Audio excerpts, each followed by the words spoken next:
Madam Speaker, colleagues, ladies and gentlemen, women constitute more than half of the population of the whole world.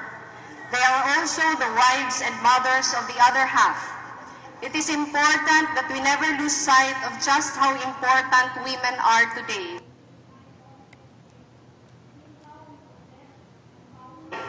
And today we honor women and hopefully find ways to ignite positive change in how we protect, empower, and defend gender equality. My concern is how to reach the poorest women in the poorest region. They struggle with poverty and lack of education. In some instances, the dark clouds of sexual harassment, discrimination, and incest hang over them. The women of our nation today try hard to escape the clutches of trafficking too. They are the real and urgent issues. Isn't it true that many women suffer this in silence, not knowing she deserves any better, or she is afraid of ostracism and judgment, or she assumes that there's nothing other people can do anyway? It is easy in this day and age to assume that the advances in our society have dispelled this suffering. We all could get lost in the alluring story of empowered women we see on television. Women who have choices over lipstick color and power over men in the corporate world. Women who choose how many children to have. Women who seem to have it all. But on the ground, this is far from the truth. I am concerned about how to empower women who suffer in silence, whether in ignorance or desperation. Too often, out there in our barangays, women who need help are told there is no money or budget available. Pagkain.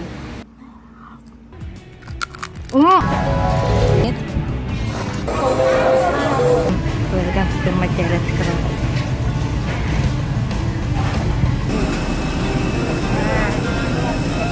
Pagkain kayo. Sa kaso ng nurse and vlogger na si Grace, kapag napuyat, kapag stressed,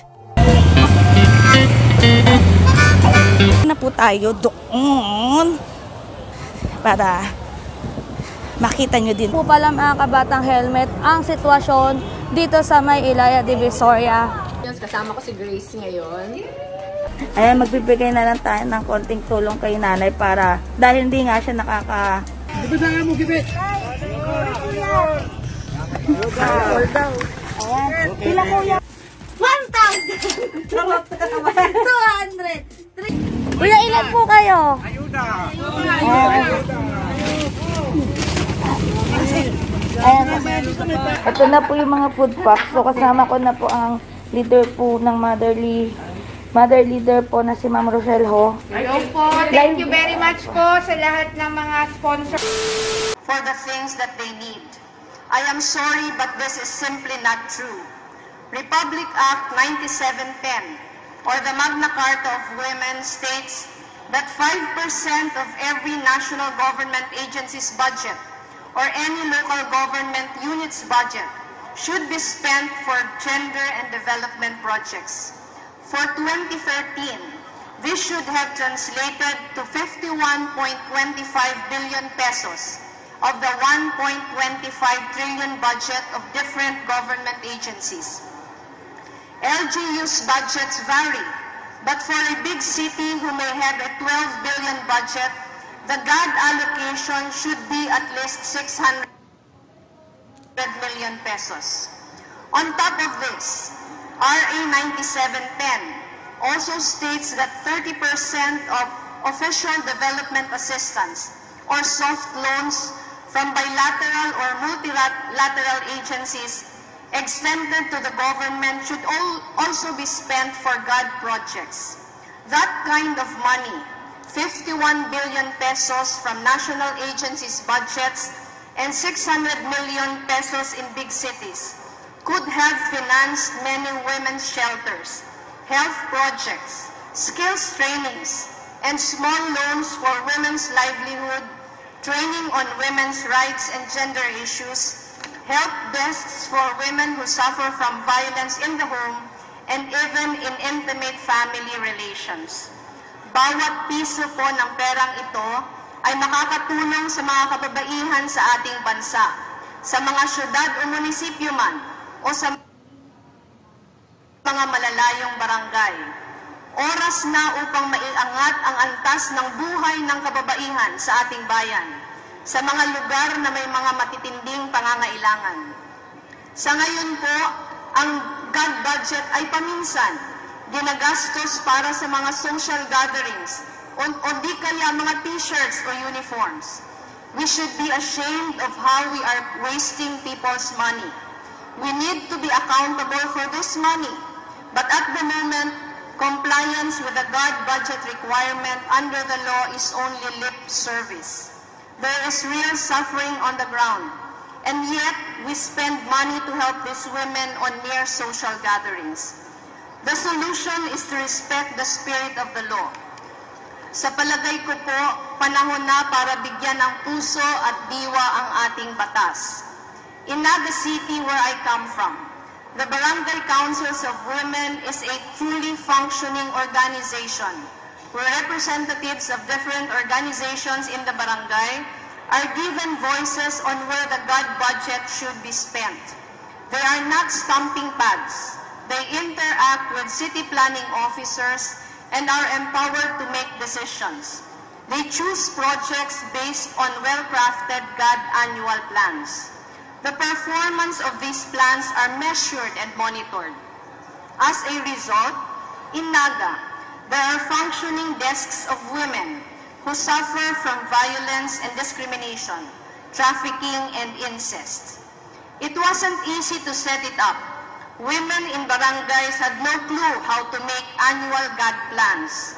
Initially, we taught them how to do it, but seeing that it could not be done in the beginning, we ended up making templates so that all they needed to do was tick off a checklist. We trained men and women as paralegals, but in teaching them how to make a plan, women are empowered. Women understood that there is protection for them. Women discovered that they can speak out and be heard. That is the intent of the law, ladies and gentlemen. The intent of the God budget is to fund development projects to promote gender equality.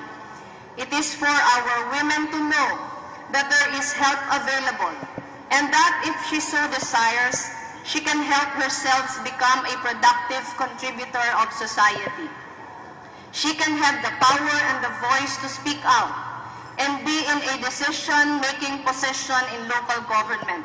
She can break off the shackles that make her suffer in silence. With proper planning, even national government agencies can follow the spirit of the law. The Department of Finance, for example, could use its God budget to assess gender-sensitive poverty impact of its financial policies and programs, in taxation, trade liberalization, and all other fields. The God budget could be used to review policies with a gender-sensitive lens. It is also time for our citizenry to know the law protects women, and they have a right to demand for funding for gender and development projects. Women no longer have to accept the line, "Wala pong budget para dyan." Joint Memorandum Circular 2013-01 at the DILG states that in keeping with the full disclosure policy, local government units are expected to make their God budgets available to the public and placed in a conspicuous location. If people are truly aware of their rights, they can demand for transparency and help. This is what governance is all about, a real partnership between leaders and citizens to make government work for those who need protection. This is what constitutes the democratic fiber of our society. Maraming salamat po. Mabuhay po ang ating mga kababaihan.